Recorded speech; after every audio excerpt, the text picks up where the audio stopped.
الحمد لله والصلاة والسلام على رسول الله وعلى آله وصحبه ومن تبع هداه. أما بعد، فهذا هو المجلس 35 من التعليق على أخلاق العلماء للآجري. قال الآجري رحمه الله مكملا صفات من تخلق بالأخلاق المذمومة، قال: يأثم في من أحب فيمدحه بالباطل، ويعصي الله في من يبغضه فيذمه بالباطل، يقطع بالذنون ويحقق بالتهم، يكره ظلم من ينتصر لنفسه أو ينصره من العباد غيره، ويخف عليه ظلم من لا ناصر له سوى ربه، ويخف عليه فضول القول إن كان في رخاء فرح ولها وآسى وطغى وبغى، وإن زال عنه الرخاء فرح ولها واسى من المؤاساة، ولها واسى، نعم، واسى من المؤاساة. نعم. إن كان في رخاء فرح ولها واسى وطغى وبغى، وإن زال عنه الرخاء شغل قلبه عن الواجبات وظن ألا يفرح ولا يمرح أبدا. إن مرض سوف التوبة وأظهر الندامة وعاهد ألا يعود، وإن وجد الراحة نقض العهد ورجع من قريب. وإن خاف الخلق ورجى دنياهم أرضاهم بما يكره مولاه، وإن خاف بما يكره مولاه، وإن خاف الله كما يزعم لم يرضه بما يكره الخلق.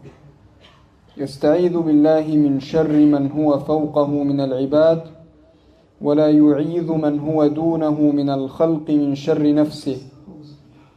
شفاؤه في إمضاء غيظه، وإن كان مما يسخط ربه ينظر إلى من فضل عليه في الرزق فيستقل نعم ربه فلا يشكره، ولا ينظر إلى من هو دونه في العيش فيشكر النعمة. يتشاغل بالفضول عن الصلوات إلى آخر أوقاتها، فإن صلى لاهيا عن صلاته غير معظم لمولاه إذا قام بين يديه.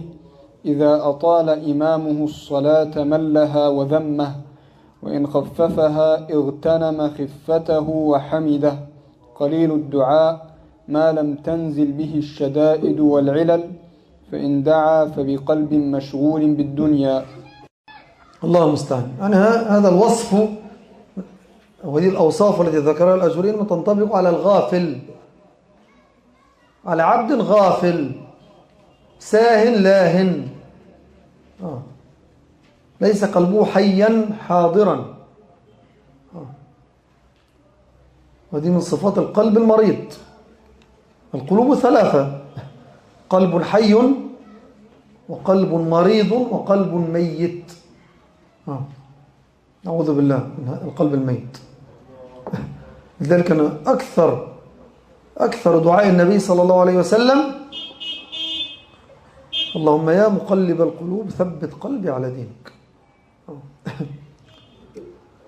وكان صلى الله عليه وسلم يقول: القلوب بين إصبعين من أصابع الرحمن يقلبها كيف شاء، يقيم ما شاء منها ويزيغ ما شاء. فالشاهد أن طالب العلم عليه أن يسعى لإصلاح قلبه، وأن يدعو ربه: اللهم طهر قلبي، اللهم أصلح قلبي، اللهم اجعلني آتيك بقلب سليم، نحو ذلك.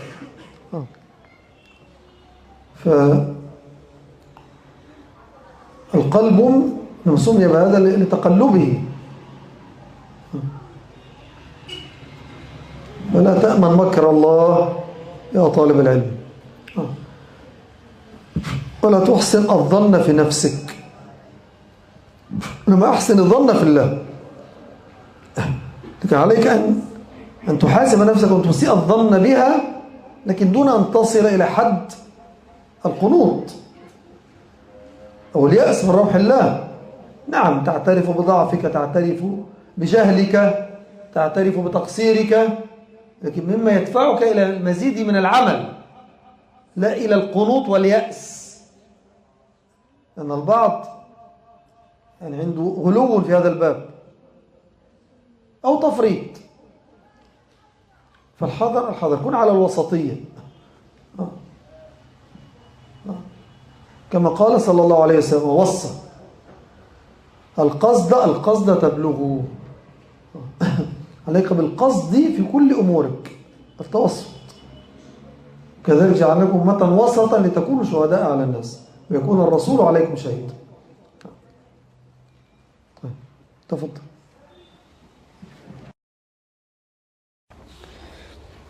قال محمد بن الحسين الآجري رحمه الله: هذه الأخلاق وما يشبهها تغلب على قلب من لم ينتفع بالعلم، فبينا هو مقارن لهذه الأخلاق إذ رغبت نفسه في حب الشرف والمنزلة، وأحب مجالسة الملوك وأبناء الدنيا، فأحب أن يشاركهم فيما هم فيه من راخي عيشهم، من منزل بهي ومركب هني وخادم سري ولباس لين وفراش ناعم وطعام شهي، وأحب أن يغشى بابه ويسمع قوله ويطاع أمره، فلم يقدر عليه إلا من جهة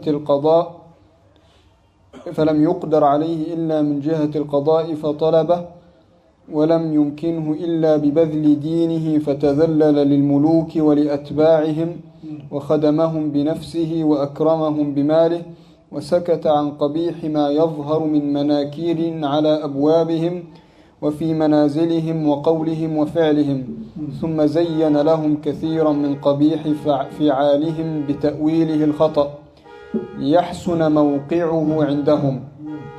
فلما فعل هذا مدة طويلة واستحكم فيه الفساد ولوه القضاء فذبحوه بغير سكين، فصارت لهم عليه منة عظيمة ووجب عليه شكرهم، فألزم نفسه ذلك لئلا يغضبهم عليه فيعزلوه عن القضاء، ولم يلتفت إلى غضب مولاه الكريم، فاقتطع أموال اليتامى والأرامل والفقراء والمساكين وأموال الوقوف على المجاهدين وأهل الشرف وبالحرمين، وأموالا يعود نفعها على جميع المسلمين، فأرضى بها الكاتب والحاجب والخادم، فأكل الحرام وأطعم الحرام وكثر الداعي عليه، فالويل لمن أورثه علمه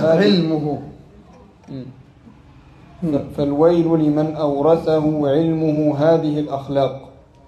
نعم، هذا نموذج لعالم باع دينه أو باع علمه بعرض من الدنيا زائل. طلب المناصب عند ولاة الأمر ليس لإحقاق الحق أو لإقامة العدل أو لنشر العلم، إنما طلب هذا لدنيا كي ينال من دنياهم لتفسد دينه. باع دينه بالدنيا. يتزلف إلى الحكام، إلى ولاة الأمر كي يعطى المنصب، كي يولى القضاء ونحو ذلك، كما قلنا للدنيا. فطبعا هو الآن حتى يتقرب إلى هؤلاء، خاصة إذا كان الحكام وهؤلاء فيهم فساد أو نحو ذلك، يتزلف إليهم بظلم الآخرين وبفعل ما يريدون إن كان يغضب رب العالمين. بل أكل أموال اليتامى والأرامل والفقراء والمساكين، وهذا من أعظم